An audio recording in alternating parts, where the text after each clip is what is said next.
తెల్లవారుజాము సమయం. రాముడు తన పాత వలను బాగు చేస్తున్నాడు. సీత మట్టి పొయ్యి మీద నీళ్లు కాగబెడుతోంది. సీత, త్వరగా గంజినీళ్ళివ్వు. గోదావరి తల్లి దగ్గరికి వెళ్లే సమయం అయిపోయింది. పొద్దు పొడిచే లోపల పడవ నీళ్ళల్లో ఉండాలి. వల సరిగ్గా అల్లకపోతే ఈరోజు పూట గడవడం కష్టం. ఈగో తీసుకోండి. మీరు ఎంత త్వరగా వెళ్ళినా ఎంత కష్టపడినా మన రాతలో ఏం రాసి పెట్టుందో ఎవరికి తెలుసండి. రోజెంతో కష్టపడతారు. ఎండనక వాననక నదిలో గడుపుతారు. కానీ ఆ సుబ్బయ్య గారి అప్పు మాత్రం తీరడం లేదు. నా మనసుకెందుకో చాలా ఆందోళనగా ఉంది. ఆలోచించకే సీత, మనం కష్టపడడమే మన చేతుల్లో ఉంది. నాన్నగారు పాత పడవ కోసం తీసుకున్న 100 రూపాయల అప్పుకి నేను గత 5 సంవత్సరాలుగా రోజు చేపలు ఇస్తూనే ఉన్నాను. ఆయన లెక్కల పుస్తకంలో మాత్రం వడ్డీ ఇంకా పెరుగుతూనే ఉంది అంటున్నాడు. ఆయన పెద్ద మనిషి, మనం ఎదురు తిరిగి అడగలేం కదా. అది ఆయన చేసే పచ్చి మోసమండి. 100 రూపాయల అప్పుకి 5 సంవత్సరాలు రోజు చేపలిస్తే అసలుతో పాటు వడ్డీ కూడా ఎప్పుడో తీరిపోవాలి. కానీ ఆయనకి ఆకలి ఎక్కువ, దయ తక్కువ. వడ్డీ మీద వడ్డీ వేసి మన రక్తం తాగుతున్నాడు. ఈ పల్లెల్లో పేదవాడికి న్యాయం ఎక్కడుంది? మన బాధలు ఆ దేవుడికే తెలియాలి. నిజాయితీగా బ్రతికే వారికి ఎప్పటికైనా మంచి జరుగుతుందా సీత? నువ్వు దిగులు పడకు. ఇవాళ గోదావరి తల్లి ఏదైనా పెద్ద చేప చేస్తే అది పక్క ఊరి సంతలో అమ్మి ఆయన అప్పు మొత్తం తీర్చేద్దాం. ఇక ఆ సుబ్బయ్య గుమ్మం తొక్కే అవసరం మనకు రాదు. నేను వెళ్తాను. ఆకలితో ఉన్న కడుపుకు దారి చూపిస్తాను. జాగ్రత్త అండి. నదిలో ఈదురుగాలిగా ఉందట. నీటి వేగం ఎక్కువగా ఉందట. పడవ నడిపేటప్పుడు గమనించి వెళ్ళండి. నాకు మీరే లోకం. మీరు క్షేమంగా తిరిగి రావడమే నాకు కావాల్సింది. నా ఆశ ఇవాళ. నాకు అండ ఆ గోదావరి. నువ్వు ధైర్యంగా ఉండు. సాయంత్రానికి మంచి వార్తతో వస్తాను. నది తీరంలో రాముడు పడవ ఎక్కడానికని సిద్ధమవుతున్నాడు. పక్కనే అతని స్నేహితుడు అప్పన్న కూడా వల సర్దుకుంటున్నాడు. ఏం రాముడు, ఇవాళ చాలా హుషారుగున్నావు. ముఖంలో ఏదో కొత్త ఆశ కనిపిస్తుంది. పడవను చాలా శుభ్రంగా కడిగావు ఇవాళ. అవునప్పన, రోజు ఎలాగో బ్రతుకుతున్నాం. కానీ ఇవాళ నా మనసు ఏదో మంచి జరుగుతోంది అని చెబుతోంది. ఆ సుబ్బయ్య గారి అప్పు నుండి ఎలాగైనా బయటపడాలని చాలా ఆశగా ఉంది. ఆ అప్పులు ఊపి నన్ను ప్రశాంతంగా నిద్రపోనివ్వడం లేదు. సుబ్బయ్య గారి నుండి బయటపడడం అంత సులభం కాదు రాముడు. ఆయన గుండెలో కరుకుదనం నిండుంది. నిన్న ఉదయం నా దగ్గరకు వచ్చి నా పడవ లాక్కుంటానని బెదిరించాడు. పాపం మన రామయ్య తాత పొలం కూడా నిన్ననే తన పేరు మీద రాయించేసుకున్నాడు. ఎందుకప్పన్నా, నువ్వు కూడా ఆయన దగ్గర అప్పు తీసుకున్నావా? నీకు ఏ అప్పులు లేవు కదా? లేదు రాముడు, ఆయన పొలం దగ్గర నా పడవ కట్టేసి ఉంచానని చాలా దారుణమైన మాటలు అన్నాడులే. నా నేల మీద పడితే అద్దె కింద ఆ పడవ నాదే అని తెగిస్తూ మాట్లాడాడు. ఆయన అత్యాసకు అంతులేదు. ఊరి జనాల ఆస్తులన్నీ తన జోబులో వేసుకోవాలనేదే ఆయన బుద్ధి. మనం పేదవాళ్ళం అప్పన. మన కోసం మన కడుపునే మారుతుంది. ఆయన ఆస్తిపరుడు, పైగా పలుకుబడి ఉన్నాడు. ఊరుకుందాం. ధర్మం ఎప్పుడైనా తన పని తాను చేస్తుంది. చెడు చేసిన వాడు ఎప్పటికైనా కన్నీళ్లు పెట్టక తప్పదు. సరేగానే ఆ సుబ్బయ్య గారి ఇంట్లో చాలా పెద్దగా పండగ అంటున్నారు. పట్నం నుండి వాళ్ళ చుట్టాలు వస్తున్నారు. విందుకు గొప్ప గొప్ప వంటలు చేస్తున్నారట. ఏమో నిన్ను కూడా ఏదైనా పెద్ద చేపతేమని అడుగుతాడేమో. జాగ్రత్తగా ఉండు. ఆయన అడిగితే కాదనలేవు కదా. అడిగితే ఇస్తానప్పన్నా. ఆయనకు చేపలు ఇవ్వడమే కదా నా పని. కానీ దానికి తగిన ధనం ఇస్తే నా వడ్డీ తగ్గుతుంది కదా. నా అప్పు తీరడానికి అదొక దారి అనుకుంటాను. ఆయన నీకు ధనం ఇవ్వడు రాముడు. నీ కష్టాన్ని దోచుకుంటాడు. సరే, పొద్దెక్కుతుంది. నదిలోకి వెళ్దాం. నేను ఇసుక తెన్నెల వైపు వెళ్తాను. నువ్వు లోతు నీళ్ళకి వెళ్ళు. దేవుడికి మంచి చేయాలి. మధ్యాహ్న సమయం. రాముడు పడవను ఒడ్డుకు తెచ్చాడు. వలలో కొన్ని మామూలు చేపలున్నాయి. అక్కడికి ఎడ్ల పండి మీద సుబ్బయ్య, అతని గుమస్తా వచ్చారు. సుబ్బయ్య మెడలో బంగారు గొలుసులు మెరుస్తున్నాయి. ఒరే రాముడు, ఎక్కడున్నావురా? పడవ లోపలికి వస్తే నేను ఇక్కడ నేల మీద నిలబడి ఉండాలా? నీకు మర్యాద తెలీదా? రాముడు గబగబా ఒడ్డుకొచ్చి, అయ్యో నమస్కారం. ఇప్పుడే వల తీసుకుని వచ్చాను. చెప్పండి అయ్యా, ఏం కావాలి? మీకోసం మంచి రకం చేపలు ఏరి పట్టుకొని పెట్టాను. ఏం కావాలా? రేపు మా ఇంట్లో ఘనంగా విందు జరుగుతుంది. నా చుట్టాలు గొప్ప గొప్ప వ్యాపారులు పట్టణం నుండి వస్తున్నారు. వాళ్ళకు నేను ఎంతో గొప్పవాడిని తెలియాలి. వాళ్ళకు పెట్టడానికి నాకు గోదావరిలో ఎప్పుడో ఒకసారి దొరికే బంగారు వెన్నెల చేప కావాలి. మామూలు చేపలు నా పిల్లలకు కూడా వేయను. అయ్యో, బంగారు వెన్నెల చేప చాలా అరుదైన చేపయ్యా. అది సంవత్సరంలో ఒకసారి కూడా దొరకదు. లోతు నీళ్ళలో అడుగుని ఉంటుంది. ఇవాళ నా వలలో పడుతుందో లేదో నేను ఖచ్చితంగా చెప్పలేనయ్యా. దయచేసి వేరే చేప తీసుకోండి. నేను నువ్వు చెప్పగలవో లేదో నన్ను అడగలేదురా. అది నాకు కావాలి అంతే. నువ్వు తేకపోతే నీ పడవ నా ఇంటికి తెప్పిస్తాను. నీ ఇల్లు కూడా నా పేరు మీద రాసి ఉంది కదా, గుర్తుందా? నీ బతుకు నా గుప్పెట్లో ఉంది. అయ్యా, అంత పెద్ద మాట అనకండి అయ్యా. నేను నా శక్తి మేరకు ప్రయత్నిస్తాను. కానీ అయ్యా, ఒకవేళ ఆ చేప దొరికితే దాని విలువ చాలా ఎక్కువ కదా. ఊరి సంతలో దానికి 2000 రూపాయలు ఇస్తారు. ఆ చేప ఇస్తే మా నాన్నగారి అప్పు మొత్తం తీరిపోయినట్టే కదయ్యా. సుబ్బయ్య పెద్దగా నవ్వుతూ, ఏం మాట్లాడుతున్నావురా? నీ నాన్న తీసుకున్న 100 రూపాయలు ఇప్పుడు వడ్డీ మీద వడ్డీ, వడ్డీ మీద వడ్డీ తోడే 1000 రూపాయలు అయింది. ఒక చేప ఇస్తే అప్పు తీరిపోతుందా? ఎంత పొగరు నీకు? ఆ చేప తెచ్చిస్తే ఈ నెల వడ్డీలో సగం తగ్గిస్తాను అంతే. నువ్వు తీసుకురాకపోతే ఊరు నుండి పంపిస్తా. గుమస్తా వాడి తీరు చూడు, ఎంత ఆశ వాడికి. అవునయ్యా, వీళ్ళకి అన్నం పెడుతున్నామని గర్వం. ఒరే రాముడు, అయ్యగారు చెప్పింది విను, లేదా నీ బతుకు గోదావరి పాలైపోతుంది. సాయంత్రం లోపల చేప అయ్యగారి ఇంట్లో ఉండాలి, లేదంటే రేపు ఉదయం మీ ఇల్లు ఖాళీ చేయాల్సి వస్తుంది. రాముడు బాధగా తల వంచుకొని, సరేనయ్యా, గోదావరి తల్లి కరుణిస్తే తప్పకుండా తెస్తాను. నా శక్తి వంచన లేకుండా వల వేస్తాను. కరుణించకపోతే నీ ఇల్లు నా పరం అవుతుంది. నా విందుకు లోటు రాకూడదు, గుర్తుంచుకో. పదగోమస్తా, మనం ఇంటికి వెళ్ళి పనులు చూసుకుందాం. సాయంత్రం సమయం. సూర్యుడు అస్తమిస్తున్నాడు. చుట్టూ ఎర్రటి వెలుతురు. రాముడు ఒంటరిగా లోతు నీళ్లలో వల వేశాడు. పడవ అలలకు అటూ ఇటూ ఊగుతుంది. రాముడు తనలో తాను, గోదావరి తల్లి, నా బతుకు నీ చేతుల్లో ఉంది. నా తండ్రి చేసిన అప్పు నన్ను వెంటాడుతుంది. ఇవాళ ఆ సుబ్బయ్య అడిగిన చేప దొరకకపోతే నా ఇల్లు, నా పడవ, నా భార్య, సీత కష్టాలన్నీ కూడా ఆ సుబ్బయ్య గారి పాలైపోతాయి. నా బతుకు నాశనం అయిపోతుంది. నన్ను ఆదుకోవే తల్లి, నా కష్టాన్ని గుర్తించు. హఠాత్తుగా వల చాలా బరువుగా అనిపించింది. పడవ ఒక్కసారిగా కదిలింది. ఏమైంది? వల ఇంత బరువుగా ఉంది. నీళ్ళ అడుగున ఏదైనా బండరాయికి తగిలిందా? లేదు, వల కదులుతుంది, లోపలికి లాగుతుంది. ఏదో పెద్ద జలచరమే పడింది. రాముడు తన శక్తినంతా ఉపయోగించి వలను లాగాడు. వల బయటకు వచ్చిన వెంటనే సూర్యుడు వెలుతురులో ఒక చేప తలతలా మెరిసింది. దాని పొలుసులు నిజమైన బంగారంలా ఉన్నాయి. రాముడు ఆశ్చర్యంతో కళ్ళు పెద్దవి చేసి, అద్భుతం, ఇది బంగారం వన్నెల చేప. ఎంత పెద్దది! ఇదేనా నా రాతల్ని మార్చేసేది ఆ దేవుడు పంపిన వరం? దీని రంగు చూస్తుంటే కళ్ళకు మిరుమిట్లు గొలుపుతుంది. దీనిని పక్క ఊరి పెద్ద సంతలో అమ్మితే 2000 రూపాయలకు పైగా వస్తాయి. నా అప్పు తీరిపోయి నా చేతిలో ఇంకా డబ్బు మిగులుతుంది. మేము మంచి ఇల్లు కట్టుకోవచ్చు. రాము ఆలోచనలో పడి కన్నీరు తుడుచుకుంటూ, కానీ సుబ్బయ్య గారు దీన్ని ఉచితంగా తీసుకోవాలని ఆయన చూస్తున్నాడు. ఆయన విందు కోసం దీన్ని తీసుకెళ్తే నా కష్టాలు అలాగే ఉంటాయి. నా అప్పు ఏమీ తగ్గదు, నా బతికేమీ మారదు. నేనేం చెయ్యాలి? దీన్ని ఆయనకిస్తే ఆయన సంతోషిస్తాడు, కానీ నా కడుపు మాడుతుంది. ఇవ్వకపోతే నా ఇంటిని లాక్కుంటాడు. సీతతో మాట్లాడాలి, ఆమె ఖచ్చితంగా ఏదైనా దారి చూపిస్తుంది. ఆమెకి తెలివితేటలు ఎక్కువ. రాముడు తొందరగా పడవను ఒడ్డుకు తీసుకొనొచ్చి ఎవరూ చూడకుండా చేపను ఒక మట్టి కుండలో పెట్టి పైన పాత గుడ్డను కప్పి గబగబా ఇంటికెళ్లాడు. రాముడి ఇల్లు. చలువ మట్టి దీపం వెలుగుతోంది.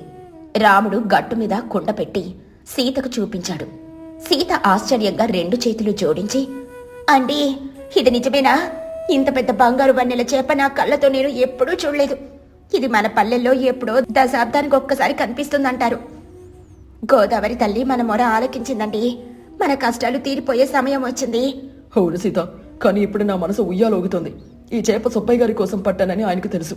ఆయన గుమస్తా నది ఒడ్డున కాపలా ఉన్నాడు. ఇప్పుడు ఇది ఆయనకిస్తే మనం కొరిగేది ఏమీ లేదు.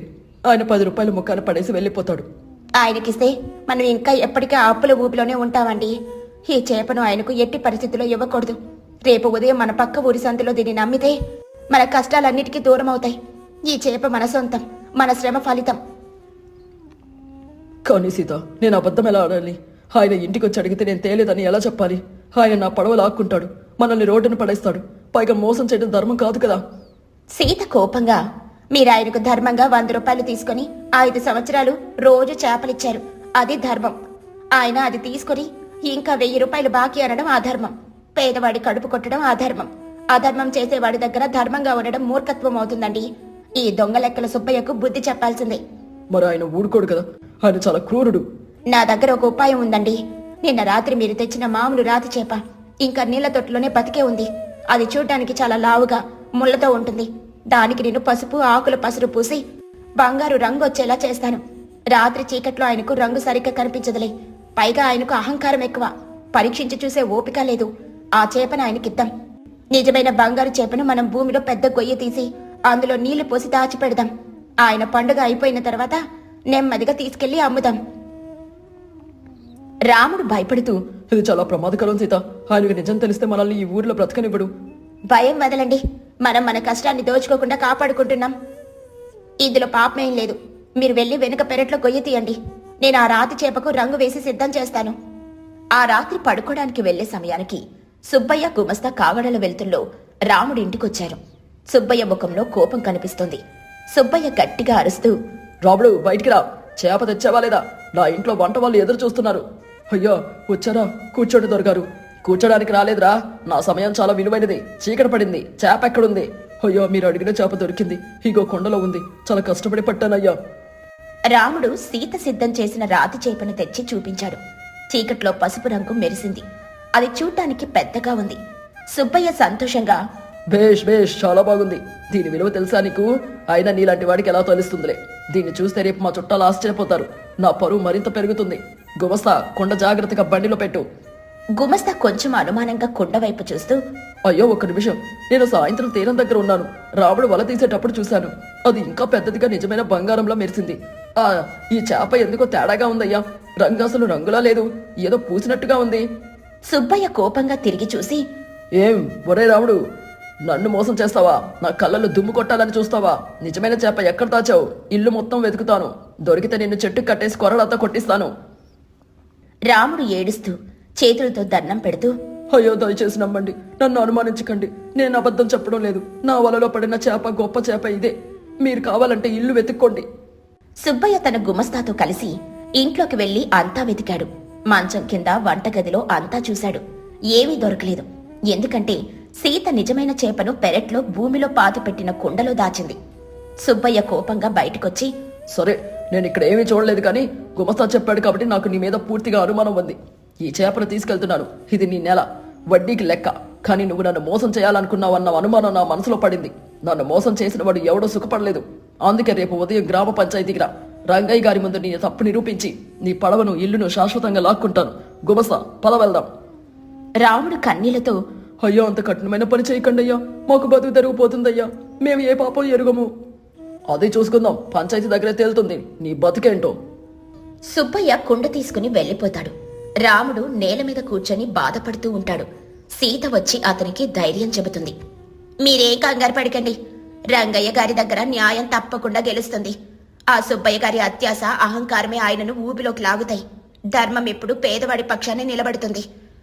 2 రోజుల తర్వాత ఊరి మధ్యలో ఉన్న పెద్ద మర్రి చెట్టు కింద పంచాయతీ సభ. రచ్చబండ మీద రంగయ్య సర్పంచ్గా కూర్చున్నాడు. ఊరి జనాలు అంతా కూడా కుమికూడున్నారు. సుబ్బయ్య చాలా గర్వంగా ఒక కుర్చీ వేసుకుని కూర్చున్నాడు. రాముడు, సీత వినయంగా చేతులు కట్టుకుని నిలబడున్నారు. అందరి ముఖాల్లో ఆందోళన ఉంది. అందరికీ నమస్కారం. ఇవాళ సభ ఎందుకు పెట్టామో అందరికీ తెలుసు. సుబ్బయ్య గారు, రాముడి మీద మీరు దగా చేశాడని ఫిర్యాదు చేస్తున్నారు. మీ వాదనేమిటి? వివరంగా చెప్పండి. సుబ్బయ్య లేచి నిలబడి గట్టి గొంతుతో, రంగయ్య గారు, ఈ రాముడు చాలా గొప్ప మోసగాడు. నేను వాడికి అన్నం పెట్టి పోషిస్తున్నాను, కానీ వాడు నన్ను కాటేయాలని చూశాడు. నిన్న నేను పెట్టుకున్న విందు కోసం బంగారు వెన్నెల చేప తేమని వాడిని అప్పగించాను. వాడు లోతు నీళ్ళల్లో వల వేసి నిజమైన అద్భుతమైన బంగారు చేపను పట్టాడు. అది నా గుమస్తా కల్లారా చూశాడు. కానీ ఈ రాముడు ఆ విలువైన చేపను ఎక్కడో దాచిపెట్టి నాకు పసుపు రాసిన ఒక పిచ్చి చేపను తెచ్చి ఇచ్చాడు. నా నేల మీద బతుకుతూ నా అప్పు తింటూ నన్ను మోసం చేస్తాడా? వీడికి గుణపాఠం చెప్పాలి.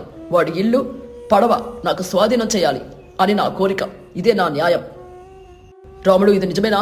సుబ్బయ్య గారు చెబుతున్నట్టు నువ్వు ఆయనకు పసుపు రాసి ఇచ్చిన చేపనిచ్చావా? అబద్ధం చెప్పకుండా నిజం ఒప్పుకో.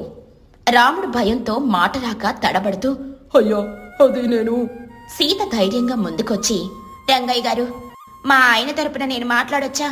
నా భర్త భయంతో వణుకుతున్నాడు. చెప్పు సీత, సభ ముందు ఎవరైనా మాట్లాడొచ్చు. వాస్తవాలేమిటో నిర్భయంగా చెప్పు. అయ్యా, సుబ్బయ్య గారు చెబుతున్నది ముమ్మాటికి నిజమే.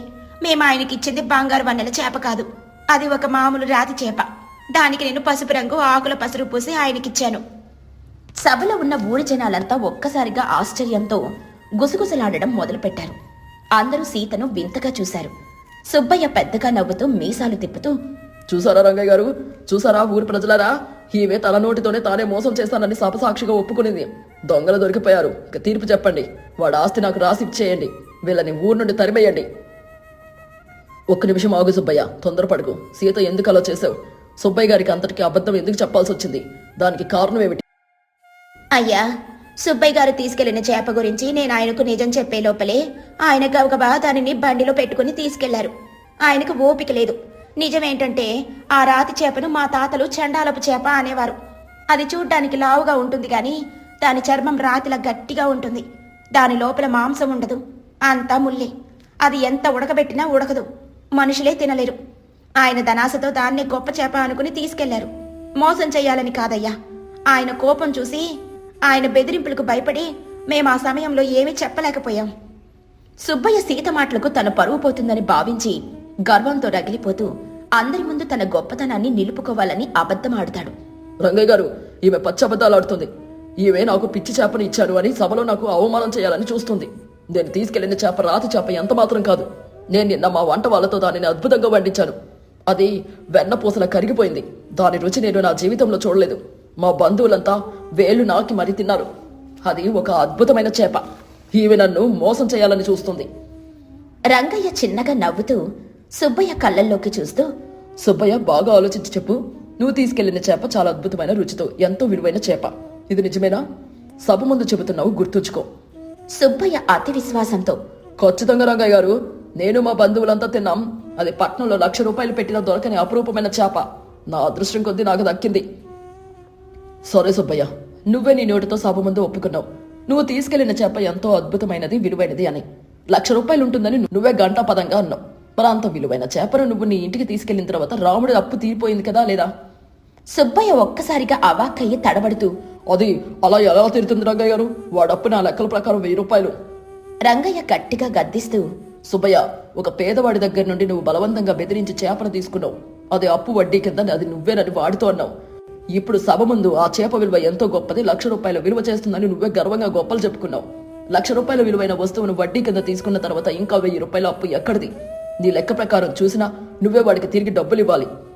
సుబ్బయ్య చెమటలు పడుతూ, కానీ రంగయ్య గారు, ఈమె నాకు పసుపు రాసి ఇచ్చింది. ఆమె మోసం చేసింది రాతి చేప ఇచ్చానని ఒప్పుకుంది. కానీ నువ్వు ఆ చేప గొప్పది, అద్భుతమైనది, వెన్నలా కరిగిపోయిందని అన్నావు. అంటే ఆమె ఇచ్చిన చేప నీకు పూర్తిగా సంతృప్తినిచ్చింది. నువ్వు చెప్పిన విధంగా ఆ చేపతో రాముడి అప్పు మొత్తం తీరిపోయింది. ఇక్కడతో రాముడి అసలు వడ్డీ అంతా పూర్తిగా మాఫీ అయిపోయింది. ఇక నుండి వాడిని ఎప్పుడు అప్పు గురించి వడ్డీ గురించి అడగడానికి వీల్లేదు. ఈ క్షణం నుండి రాముడి ఇల్లు, పడవ వాడి సొంతం. ఇది గ్రామ పంచాయతీ తీర్పు. ఊరి జనాలంతా సంతోషంతో పెద్దగా చప్పట్లు కొట్టారు. అందరూ రంగయ్య గారి న్యాయాన్ని, సీత తెలివిని మెచ్చుకున్నారు. సుబ్బయ్య అవమానంతో తల వంచుకొని, ఇది నాకు జరిగిన అన్యాయం రంగయ్య గారు. సుబ్బయ్య, నీ అత్యాస, నీ అహంకారమే నీ శత్రువులయ్యాయి. నువ్వు తిన్నది పనికిరాని రాతి చేప అని నీకు తెలిసినా కూడా పెద్ద మనిషిగా నీ గర్వం నిలబెట్టుకోవడానికి సభలో పరువు పోకూడదని ఆ చేప గొప్పదే అని అబద్ధమాడు. నీ అబద్ధమే నేను కట్టిపడేసింది. పరుల సొమ్మును ఆశపడితే ఇలాగే జరుగుతుంది. ఇంతకు మించి మాట్లాడితే పేదవాడి మీద దౌర్జన్యం చేసినందుకు నీకు ఊరి తరపున జరిమానా విధించాల్సి వస్తుంది. మర్యాదగా ఇక్కడ నుండి వెళ్ళు. సుబ్బయ్య ఏమీ మాట్లాడలేక తలదించుకుని తన గుమస్తాతో పాటు అక్కడి నుండి అవమాన భారంతో ఎడ్ల పండెక్కి వెళ్లిపోయాడు. సభంతా ముగిసిన తర్వాత జనాలు వెళ్లిపోయారు. రాముడు, సీత రంగయ్య గారి దగ్గర నిలబడున్నారు. రాముడు కళ్ళల్లో నీళ్లతో 2 చేతులు జోడించి, రంగయ్య గారు, మీరున్నా నేను ఈ జన్మలో తీర్చుకోలేను. మీరు ఈ రోజు నా కుటుంబాన్ని, నా పడవని కాపాడారు. మీరు దేవుళ్ళ మాకు న్యాయం చేశారు. రంగయ్య రాముడు భుజం తట్టి, నేనేమీ చేయలేదు రాముడు, నేను కేవలం ధర్మాన్ని నిలబెట్టాను. నీ భార్య సీత తెలివితేటలో నిన్ను ఈ రోజు కాపాడాయి. ఆమె ఎంత సమయస్ఫూర్తితో మాట్లాడిందో చూసావా? గర్వంగా ఉన్న వాడిని వాడి గర్వంతోనే కొట్టాలని ఆమె తన బుద్ధితో నిరూపించింది. సీత లాంటి భార్య దొరకడం నీ అదృష్టం. సీత వినయంగా, అయ్యా, మీ న్యాయం వల్లే మేం బతికాం. అసలు నిజం చెప్పాలంటే రాముడిగాడు పట్టిన నిజమైన బంగారు వన్నెల చేపను మా ఇంటి పెరట్లో భూమిలో పాత పెట్టిన కుండలో జాగ్రత్తగా దాచుంచాం. ఈ రోజు రాత్రికి ఎవరికి అనుమానం రాకుండా దానిని పక్క ఊరి సంతలో తీసుకెళ్లి అమ్ముతాం. రంగయ్య సంతోషంగా నవ్వుతూ, చూసావా రాముడు, నిజాయితీగా కష్టపడితే ఆ ఫలితం ఎప్పటికీ పోదు. ఆ దేవుడు మీకిచ్చిన వరం ఆ చేప రూపంలో మీ ఇంట్లోనే ఉంది. పోయి దాన్ని నమ్మి వచ్చిన ధనంతో అప్పుల బాధ లేకుండా సంతోషంగా బ్రతకండి. మంచి ఇల్లు కట్టుకోండి. అవును రంగయ్య గారు, ఈ రోజు నా కష్టాలన్నీ దూరమయ్యాయి. సీత అన్న మాటలు అక్షరాల నిజమయ్యాయి. ధర్మం ఉన్న వారిని ఆ గోదావరి తల్లి ఎప్పుడు వదలదు. మీ ఆశీస్సులు మాతో ఎప్పటికీ ఉండాలి. ఆ రాత్రి రాముడు, సీత ఆ అద్భుతమైన చేపను పక్క ఊరి సంతలో అమ్మారు. వాళ్లకు చాలా ధనం వచ్చింది. ఆ ధనంతో వాళ్ళు ఒక కొత్త పడవ కొనుక్కొని పాత కష్టాలన్నీ మర్చిపోయి ఊరిలో సంతోషంగా, గౌరవంగా బ్రతికారు. సుబ్బయ్య తన అత్యాస, అబద్ధం వల్ల ఊరి జనాల ముందు తలదించుకుని ఎప్పుడూ వేరే వాళ్లను మోసం చేయడానికని భయపడేవాడు. ఈ కథలోని నీతేంటంటే, అత్యాస, గర్వం ఎప్పటికైనా పతనానికి దారి తీస్తాయి. మనం చెప్పే అబద్ధాలు మనల్ని చిక్కుల్లో పడేస్తాయి. ఆపద సమయంలో భయపడకుండా బుద్ధి బలంతో, నిజాయితీతో ఆలోచిస్తే ఎంత కష్టాన్నైనా అవలీలగా దాటొచ్చు. అది అంతర్వేది గ్రామం. సాయంత్రం వేళ గోదావరి నది ఎర్రగా పారుతోంది. గంగులు తన చిరిగిన వలను భుజాన వేసుకుని బుట్ట చేతిలో పట్టుకుని ఇంటికి చేరాడు. బుట్టలో 4 చిన్న చిన్న చేపలు తప్ప ఏమీ లేవు. ఇంటి ముందు గౌరమ్మ అంట్లు తోముతూ ఉంది. గౌరమ్మ భర్తను చూడగానే విసుగ్గా, ఏమండి, వచ్చారా? ఈరోజేమైనా దొరికాయా, లేక ఎప్పట్లాగే గోదావరి తల్లికి దండం పెట్టుకుని వచ్చారా? ఇంట్లో బియ్యం గింజలేదు, పిల్లలు ఆకలితో ఏడుస్తున్నారు. గంగులు నిట్టూర్చి, ఏం చేయమంటావే గౌరీ? పొద్దుటి నుండి వల వేసి వేసి చేతులు నొప్పి పుట్టాయి. ఆ దేవుడు నా వైపు చూడడం లేదు. ఇదిగో ఈ 4 పరకలు దొరికాయి. వీటిని పండుకుందాం. 4 పరకలా? ఇవి మనకా పిల్లలకా? పక్కింటి పోతురాజు గారిని చూడండి, రోజుకు గంపడి చేపలు తెస్తున్నాడు. మొన్ననే కొత్త పడవ కొన్నాడు. మీరేమో ఈ చిరిగిన వల పట్టుకుని ఆకాశం వైపు చూస్తుంటారు. వాడి రాత బాగుంది గౌరీ, వాడికి అదృష్టం కలిసొచ్చింది. మనకి కాలం ఇంకా రాలేదు. సరేలే, గొడవ పడుకు, గాంజి కాచుకుని పడుకుందాం. ఇదంతా పక్కన పొదచాటున ఉన్న పోతురాజు వింటున్నాడు. అతనికి గంగులు అంటే చిన్న చూపు. పోతురాజు తనలో తాను, వీడెప్పుడు ఇంతే, చాతకానివాడు. వీడి అదృష్టం ఆ గోదావరిలో ఎప్పుడో కొట్టుకుపోయింది. ఇక మరుసటి రోజు ఉదయం గంగులు ఎప్పట్లాగే గోదావరికి వెళ్ళాడు. వల విసిరాడు. గంటలు గడుస్తున్నాయి. చేప జాడలేదు. మధ్యాహ్నమయ్యింది. ఎండ మండిపోతుంది. గోదావరి తల్లి, నా మీద నీకు దయలేదా? ఈ రోజు కూడా ఖాళీ చేతులతో వెళ్తే ఆ గౌరమ్మ నా ప్రాణం తీస్తుంది. కనీసం ఒక్క చేపైనా పడనివ్వమ్మా అని మొక్కుకుని చివరిసారిగా వల విసిరాడు. వల లాగుతుంటే చాలా బరువుగా అనిపించింది. గంగులు సంతోషంతో, అబ్బో, ఏదో పెద్ద చేప పడినట్టుంది, వల తెగిపోతుందేమో, అంత బరువు ఉంది. ఈ రోజు నా రాత మారినట్టే. చాలా కష్టపడి వల ఒడ్డుకు లాగాడు. ఇక తీరా చూస్తే అందులో చేపలేదు. ఒక పెద్ద రాగి బిందె ఉంది. దాని మూతికి గట్టిగా బట్ట కట్టి లక్కతో మూసేసింది. అరేరే, చేప అనుకుంటే బిందె దొరికిందేంటి? చీ, నా కర్మ. ఎవరో శవాలను బూడిద చేసి ఇందులో పెట్టుంటారు. దీన్ని ఇంటికి తీసుకెళ్తే దరిద్రం అని ఆ బిందెను మళ్లీ నీళ్ళల్లోకి తొయ్యబోయాడు. కాని ఏదో సందేహం వచ్చింది. ఆకు గంగులు, ఇది చాలా బరువుగా ఉంది. బూడిదైతే ఇంత బరువు ఉండదు కదా. ఒకవేళ ఇందులో ఏమైనా పాతకాలపు నాణేలున్నాయేమో, రాజుల కాలం నాటినిదేమో. అతను అటూ ఇటూ చూశాడు. ఎవరూ లేరు. ఆ బిందెను మెల్లగా కదిలించాడు. లోపల గలగలామని శబ్దం వచ్చింది. గంగులు గుండె వేగంగా కొట్టుకుంది. ఖచ్చితంగా ఇందులో డబ్బే ఉంది. దేవుడు కరుణించాడు. కానీ ఇప్పుడు దీన్ని ఇంటికి తీసుకెళ్తే ఊరందరికీ తెలిసిపోతుంది. ముఖ్యంగా ఆ పక్కింటి పోతురాజు గారి కంటపడితే, ఇది నా వలలో పడింది, నువ్వు దొంగలించావని గొడవ చేస్తాడు. వాడికి ఆశ ఎక్కువ. అందుకే ఒక పని చేస్తాను, దీన్ని ఇక్కడే ఇసుకలో పాతి పెడతాను. రాత్రి చీకటి పడ్డాక వచ్చి చివరి ఎవరికి తెలియకుండా ఇంటికి తీసుకెళ్తాను. గంగులు ఆ బిందెను నది ఒట్టున ఉన్న ఒక పొద కింద గొయ్య తీసి పాతిపెట్టాడు. పైన గుర్తుగా ఒక రాయి పెట్టాడు. ఏమీ తెలియనట్టు ఖాళీ బుట్టతో ఇంటికి బయలుదేరాడు. కాని గంగులు గ్రహించని విషయమేంటంటే, అతన్ని దూరం నుండి పోతరాజు గమనిస్తున్నాడు. పోతరాజు వలవేయడానికని వచ్చి గంగులు బిందెని పాతిపెట్టడం చూశాడు. పోతరాజు చెట్టుచాటు నుండి, ఓహో, గంగులు గడికి నిధి దొరికినట్టుంది. వాడు దాన్ని దాచాడు. భలే అవకాశం. వాడు వెళ్ళాక దాన్ని నేను కాజేస్తాను. వాడు అదృష్టం నా సొంతమవుతుంది. ఇక ఇంటికెళ్ళాక గంగులు ఇంటికెళ్లి గౌరమ్మతో రహస్యంగా విషయం చెప్పాడు. గంగులు గుసగుసగా, గౌరీ, అరవకు. ఈ రోజు మన దరిద్రం వదిలిపోయింది. గోదావరిలో ఒక బిందె దొరికింది. అందులో బంగారం ఉన్నట్టుంది. దాన్ని ఒడ్డునే దాచొచ్చాను. రాత్రికి వెళ్లి తెస్తాను. నిజంగానా? అమ్మో, పగలే తేవచ్చు కదా, ఎవరైనా చూస్తేనో. అందుకే పగలు తేలేదు. ఆ పోతురాజు గారు చూస్తే సగం వాటా అడుగుతాడు. రాత్రికి వెళ్దాంలే. అక్కడ నది ఒడ్డున గంగులు వెళ్లిపోయాక పోతురాజు పొదల్లో నుండి బయటకొచ్చాడు. గంగులు పెట్టిన గుర్తురాయిని తీసి గబగబా మట్టి తవ్వాడు. రాగి బిందె బయటపడింది. పోతురాజు బిందెనెత్తుకుని, అమ్మో, ఎంత బరువుంది! ఖచ్చితంగా ఇందులో వరహాలే ఉండుంటాయి. గంగులు గడు పిచ్చోడు కాబట్టి ఇక్కడ పెట్టాడు. తెలివైన వాడిని కాబట్టి నేను కొట్టేస్తున్నాను. పోతురాజు ఆ బిందెని తీసుకుని దొంగచాటుగా తన ఇంటికి వెళ్ళాడు. తలుపులు కిటికీలు అన్నీ మూసేశాడు. మాణిక్యం, మాణిక్యం, దీపం వెలిగించు. మన జాతకం మారిపోయింది. ఏంటండి, ఏమైంది? ఆ బిందెంటి? ఇది గంగులు గడికి దొరికింది. నేనే లేపేశాను. ఇందులో బంగారం ఉంది. త్వరగా ఒక గంటపాటు తీసుకురా. మూత పగలు కొడదాం. మాణిక్యం ఆత్రంగా గడ్డపార తెచ్చింది. ఇద్దరూ కలిసి ఆతృతగా ఆ బిందె మూతను పగలగొట్టారు. మూత పగిలిపోయింది. పోతురాజు ఆశగా లోపలికి చెయ్యి పెట్టబోయాడు. అంతలోనే ఆ బిందెలో నుండి బుస్ బుస్మని శబ్దాలొచ్చాయి. లోపల నుండి నల్లటి పెద్ద పెద్ద తేళ్లు, పాములు బుసలు కొడుతూ బయటికి రావడం మొదలుపెట్టాయి. పోతురాజు భయంతో అరుస్తూ, అమ్మ బాబోయ్, తేళ్లు, పాములు, చచ్చాంరా దేవుడా! ఏమండి, ఇదేంటిది? ఇల్లంతా తేళ్లు పాకుతున్నాయి.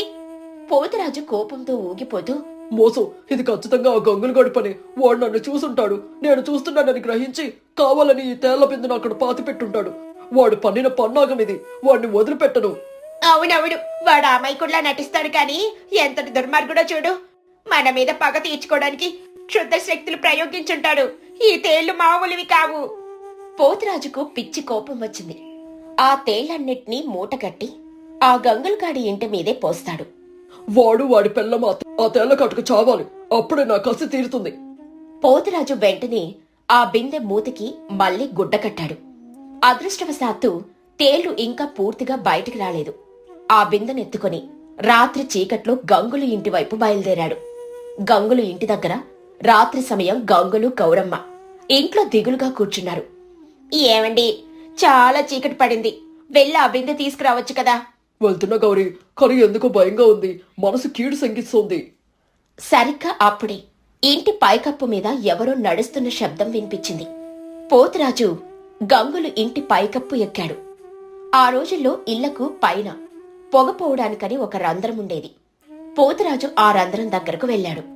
పోతురాజు తనలో తాను, గంగులు అనుభవించడా, నన్ను మోసం చేస్తావా? ఈ తేళ్లు నీ నెత్తి మీద పడి నిన్ను చంపేస్తాయి అని ఆ బిందెను ఆ రంధ్రంలో నుండి తలకిందులుగా వేసి లోపలున్నదంతా గంగులు ఇంట్లోకి కుమ్మరించాడు. ఇంట్లో ఉన్న గంగులు గౌరమ్మ పైనుండి ఏదో పడుతుంటే భయపడి పక్కకు తప్పుకున్నారు. అయ్యో, ఇల్లు కూలిపోతుందా? పైనుండి రాళ్లు పడుతున్నాయి. కాదు గౌరీ, ఎవరో పైన. అంతలోనే ఆశ్చర్యం. పైనుండి పడినవి తేళ్లు కాదు, పాములు కాదు, గలగలామని శబ్దం చేస్తూ మెరిసిపోయే బంగారు నాణేలు. గౌరమ్మ కళ్ళు పెద్దవి చేసి, ఏవండి, చూడండి, ఇవి రాళ్లు కాదు, బంగారం, బంగారం కాసులండి. నిజమే, ఇల్లంతా బంగారం పడుతుంది. దేవుడా, ఇదేం విచిత్రం! ఆకాశం నుండి లక్ష్మీదేవి వర్షం కురిపిస్తోంది. గంగలు గౌరమ్మ ఆనందంతో గంతులేస్తూ ఆ నాణేలను ఏరుకోవడం మొదలుపెట్టారు. గోవిందా, గోవిందా, నీ దయ స్వామి అని అరుస్తున్నారు. కింద గంగలు గౌరమ్మ ఆనందంగా అరవడం విని పోతురాజుకు మతిపోయినంత పనైంది. ఏంటి, వాళ్ళు ఏడవకుండా నవ్వుతున్నారేంటి? బంగారమని అరుస్తున్నారేంటి?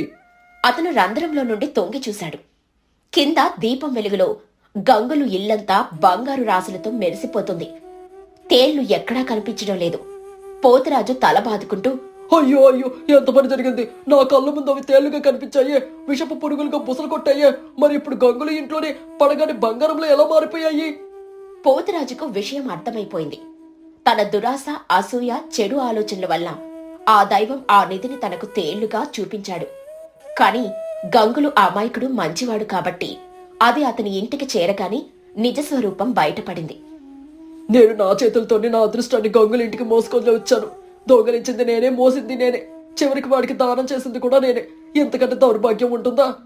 పోతరాజు సిగ్గుతో, బాధతో అక్కడి నుండి పారిపోయాడు. ఇక మరుసటి రోజు ఉదయం ఊరంతా గంగుల ఇంటి ముందు గుమికూడారు.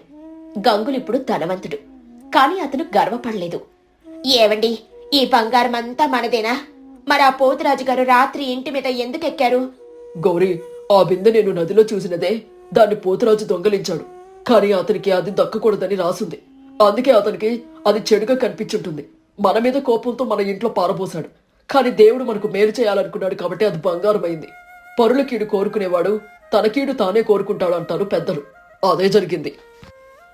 గంగులు ఆ బంగారంలో కొంత భాగం ఊరి గుడికి, పేదలకు దానం చేశాడు. పోతురాజు మాత్రం అవమాన భారంతో తాను చేసిన తప్పు తెలుసుకుని గంగులు దగ్గరకొచ్చి క్షమాపణ అడిగాడు. గంగులు, నన్ను క్షమించు. నా దురాశ నన్ను దెబ్బతొట్టింది. నీ అదృష్టం ముందు నా కుట్రలు పనిచేయలేదు. గంగులు నవ్వి పోతురాజును క్షమించి అతనికి కూడా కొంత సాయం చేశాడు.